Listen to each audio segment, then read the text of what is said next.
Hi boys and girls, today we are going to be playing a math game that has to do with the geometry that we've already been learning this week.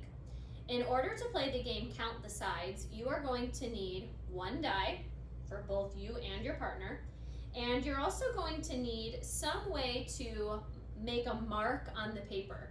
We of course have these really cool red and yellow counters or chips in the classroom, but you could use something like colored M&Ms, you could use cereal, or even tear up little pieces of paper in a different color. Whatever you have, you and your partner are each going to need 10 of in order to play the game. You're going to take turns rolling the die.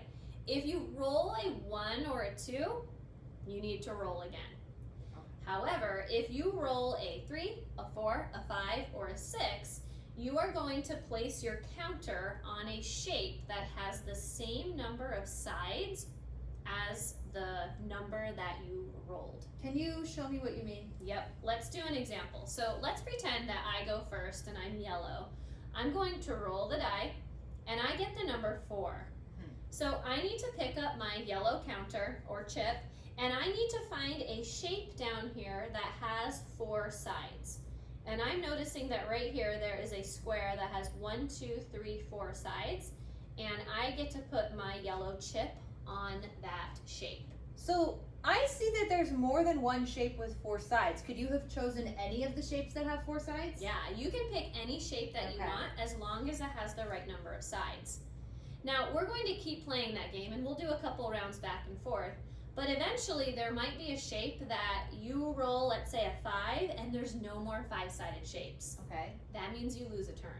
Oh, so I can't replace your yellow one with a red one if I want Nope, not at all. Okay, this is not like bump. We can't It bump is each other not off. bump. Nope. Okay. This time, whoever has the most chips down is going to be the winner. So you might not get all yellow chips to win. You might just have like 5 and I have a lower number of chips. Yep. As soon as all of the shapes are covered up, you're going to count how many chips you have laid down, and that will be the winner. Okay. So why don't you go ahead and take a turn? Okay. We'll do a couple rounds. All right, 5.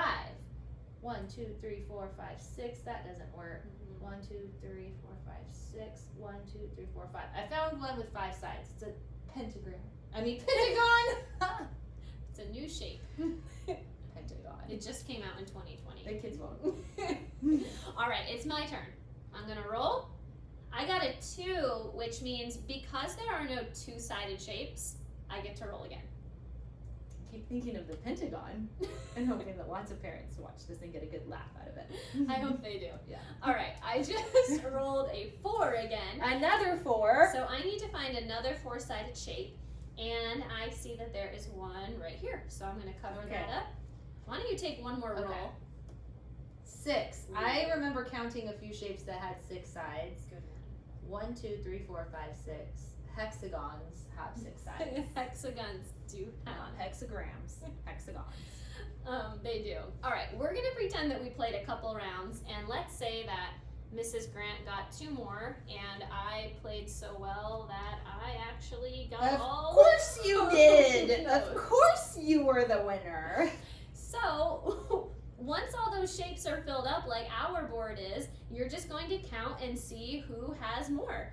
Mrs. Grant, why don't you count how many you got? Looks like I only got 4. 1, 2, 3, 4. And I played so well, I got 1, 2, 3, 4, 5, 6. So I'm noticing that somebody has to get 6 or more in order to win, because if you got 5 and I got 5, we would have tied. That would have been a tie, and you'd have to play again. Okay.